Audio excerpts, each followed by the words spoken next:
For a great city, it was farewell to a great ocean liner.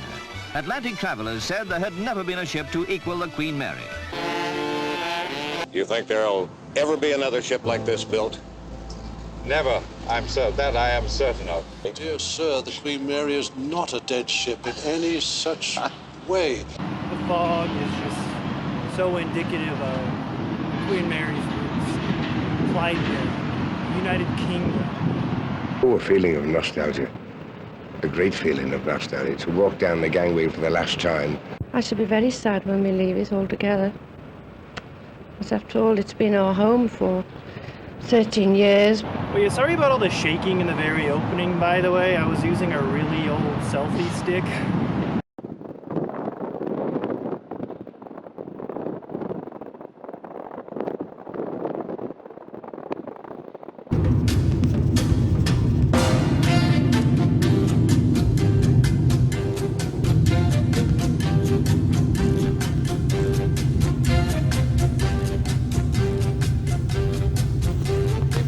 Size of those cranes. Mention no parking. As you may have seen in the video going through the parking lot, no parking available. Well, today's the big day, or at least it's supposed to be. The Queen Mary has been closed since March of 2020. That's almost a full 3 years closed down for visitors. And I say supposed to be the big day because I'm not sure if it's open for visitors to wander in, or, ooh, that's a bad way to put it, or just for the free 1-hour guided tours that you have to book in advance. On the ship's main website, it says that the attractions aren't open, but I don't know how specific that is exactly. This was all announced 3 days ago, on December 12th, so I don't know. There's not a whole lot of research, and none of the phone numbers I called answered. So we're gonna find out together if the ship's open for visitors in general. There's also a movie that's being filmed today. I first found out in an announcement video by Alex the Historian. Thank you for all your insight throughout all this. And he, as well as some of the articles that I've linked below, have said that the promenade deck is definitely open. A lot of the areas there. Possibly the sun deck, the bridge, the stern and the bow section. That'd be really cool if that was open. Our deck, where all the restaurants are, so we might be able to see the first class restaurant, which would be really amazing. So in this video, we are going to explore, if we can, what we can of the ship, and see all the new improvements that they've made. Yeah, the thing about the tours, I tried to nab a tour, actually. So there are 9 total available tour dates. Well, today there have been only 3. The first one started at 11:30, and the next 2 this month are on the 22nd and the 23rd, and then next month in January, the 6th, 7th, 8th, and the 13th, 14th, and 15th. So I tried to nab one of these tours, and there's a funny story behind that, actually, and something that I'm really curious and concerned about. There was an available spot on the 7th, the first Saturday of January, and so when I went to book on the 12th, on the day that this was all announced, it told me that the 13th at 8 a.m. was when I was allowed to start booking the tour. And so it was about 7:50 a.m. the next morning. I go in, and not only is that time slot booked and that whole day, but the rest of the entire month of January. And I don't know what that was about. Ordinarily, I would think that maybe they meant Eastern Standard Time, and that's very possible. But when I looked to book on the following Sunday, the 8th of Sunday at 3 p.m., it said that I had to wait until the 14th of December at 8 a.m. to book. So did I read something wrong, or what? I'd really like to know what the deal with that was. I could have had a tour on the 7th, and I don't know. I don't know if I got cheated out of it, or if I didn't read the things right. So let's go get all the information we can and see if we can't board. Ooh, Channel 4 is here. Tickets for the free limited guided tour sold out in a day. Led by Commodore Everett Horde, the tour follows the 86-year-old ship's illustrious history. She has survived a depression, a world war, the jet age, and at the end of her seagoing career, the shipbreaker's hammer. Now, in the 21st century, we can add a global pandemic. It's been wonderful being a boarder. I found a lot of things I never saw a boarder before. Lots of lounges and bars that were full of GIs before that are now lounges and bars again. The Queen Mary comes home to Southampton in great triumph. Her time from Ambrose Light, New York to Bishop Rock, Scilly Isles was under 4 days, and her average speed 30.63 knots. She is the first ship ever to put up such a magnificent performance. Again, just look at the size of these cranes. Okay, big shock. The ship is indefinitely not open to the general public, but only for the 1-hour selected tours that are unavailable through the company website. But I thought that while I'm here, it would be a good idea to debunk some of the misinformation and misperception of the ship that has generated while she's been closed. And a lot of it has to do with the myths that the ship is sinking, that she's been losing money to Long Beach and Los Angeles over the years. And the first area when it comes to money and repair work that I want to bring up is 2017, when Urban Commons had control of the ship. The ship was granted $23 million in repair work.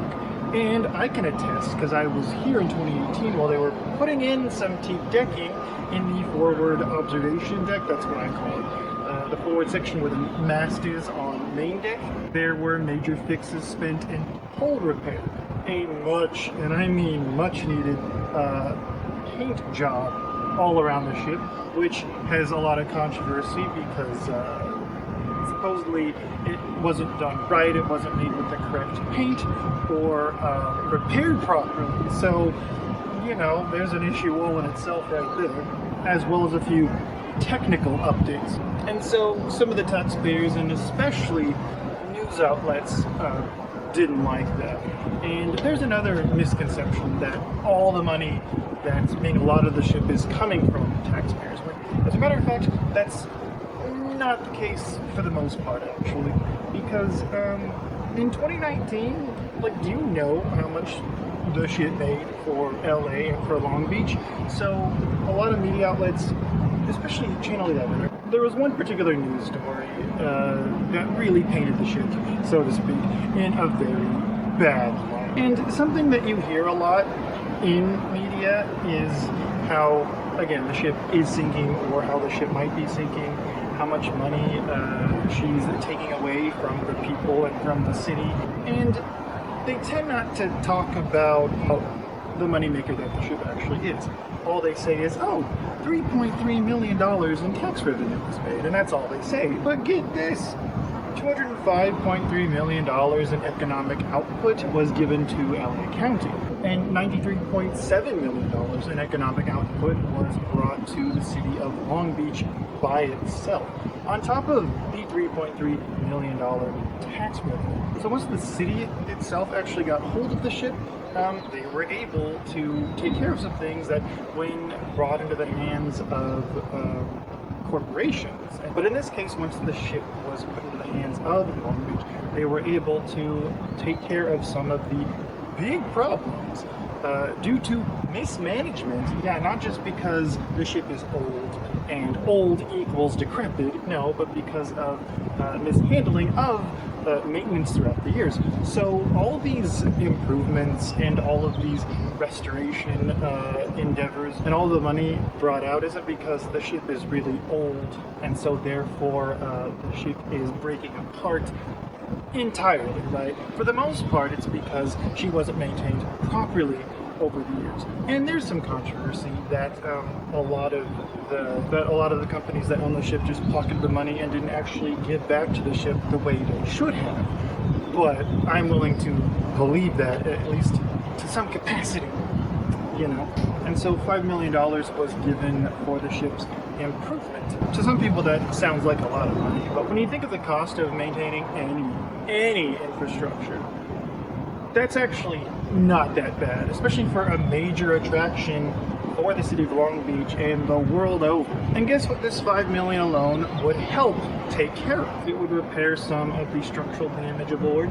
it would put a bilge pump system in, so that on the slight chance that water does penetrate into the hull, there would be a way to get the water out.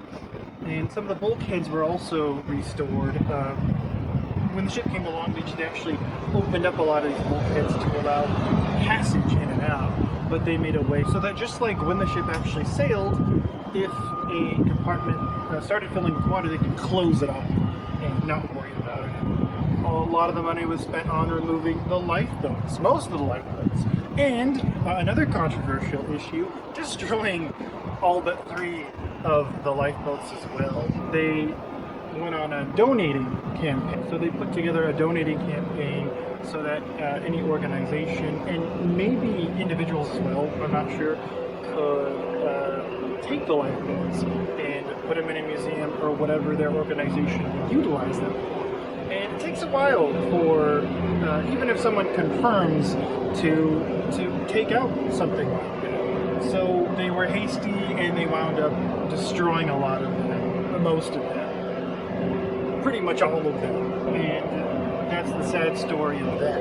And then just last month, in November of 2022, I almost forgot what year it was, an extra $1.1 million was given through the Tidelands Fund. And that helped to update flooring, to update door locks, carpets, lifts or elevators, refrigeration systems, and Wi-Fi, which a millennial knows is actually very important in today's modern world. And here's something else that I found really, really cool, is that while the ship was closed, at least for 5, including whatever movie they're filming today, at least 5 Hollywood TV and movies have been filmed while the ship has been closed, making more money for the ship. And that includes, I don't know, an episode or several episodes of season 6 of the show This Is Us, career opportunities in murder and mayhem, Being the Ricardos, and Amsterdam. And Alex the Historian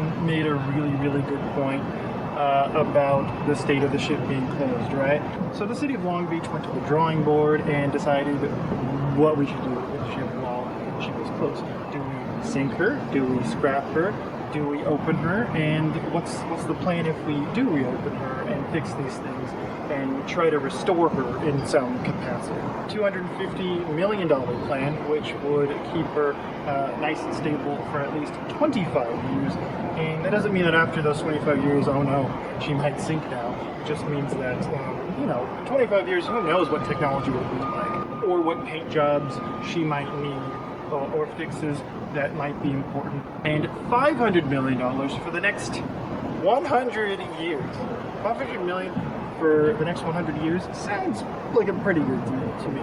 Again, we're talking about major big city infrastructure. A lot of people talk about the ship and the upkeep and even the money like they would a poor family who just bought a rundown Victorian house who can hardly afford to keep it up. This is major infrastructure, and this is, we have confirmed money making for the city and for the world. The ship is world renowned. And to scrap the ship, do you know how much it would cost to scrap the ship? It would cost anywhere from $170 to $250 million to scrap the ship. You can't just take her out and sink the ship. There's the cost to remove the rocks, to take her out, and the explosives to sink her. But on top of that, they have to remove a lot of things on board, from hazardous things to things that would be worth money to collectors like me. So $250 million to scrap the ship, or like Alex the Historian beautifully pointed out, you could open her back up and she can make money. She's worth more, she makes more money open than she does scrap, right? $250 million to scrap her or to sink her, and then that money is what it is. But she's an investment. Believe it or not, she's an investment. $170, $250 million, even just be what? $6 million to open the ship back up, and she'll start making money. Oh, not to say she hasn't been making money while she's been closed. Five Hollywood productions.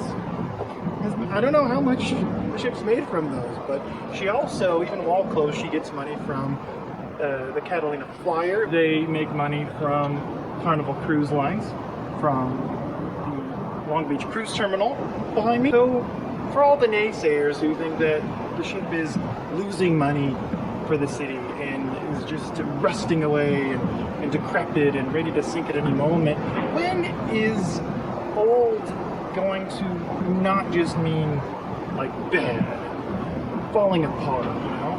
Instead of 87-year-old vessel, right? What about 87-year-old masterpiece, right? That's one of the beautiful things about history and historical structures. And the things remaining from our past is that it's still with us. It has stood the test of time, and Queen Mary is such a beautiful example of that. And so, yeah, she needs to be prettied up a bit. A lot of undoing needs to be done from all of the damage and all of the neglect and all of just the uncaringness that has taken hold of the ship. But it's been confirmed, too, that the ship isn't going anywhere. And so, hopefully, naysayers will see that over the years as the ship continues to get improvements, and hopefully QMI is such an amazing organization who's got tons of money ready to give to the ship to restore different rooms and different amenities aboard. And I'm confident that we will see a revival. Instead of a tired 1970s dock, we will have a metropolis, and it will feel like we're about to sail aboard the ship. That's the feeling we should have when going to the Queen Mary, boarding the Queen Mary. So, thank you for watching this video. Oh, please subscribe. I'm trying to get to 1,000 subscribers, and at the moment I don't even have 500 subscribers. And I'm going to do a big series about the ship. I'm going to be talking so much more about the Queen Mary in particular. Check out the videos that I have now. There are much more to come. And thank you. See you in the next video. I saw all this flickering where my car's parked, and my mind went to the worst case scenario. I thought, oh no, did I park in the wrong spot? Am I going to get towed or something? Come to find that these 3 lights are giving us a Christmas display. This has got to be one of the saddest things, I think, to ever happen, because this has got to be one of the most beautiful ships that was anyone's ever built. When the Queen Mary was launched some 31 years ago, a leading European astrologist predicted that she would attain her greatest fame and popularity when she never sailed another mile, nor carried another passenger. Her future here in Long Beach looks bright. Thus, the prediction could well come true.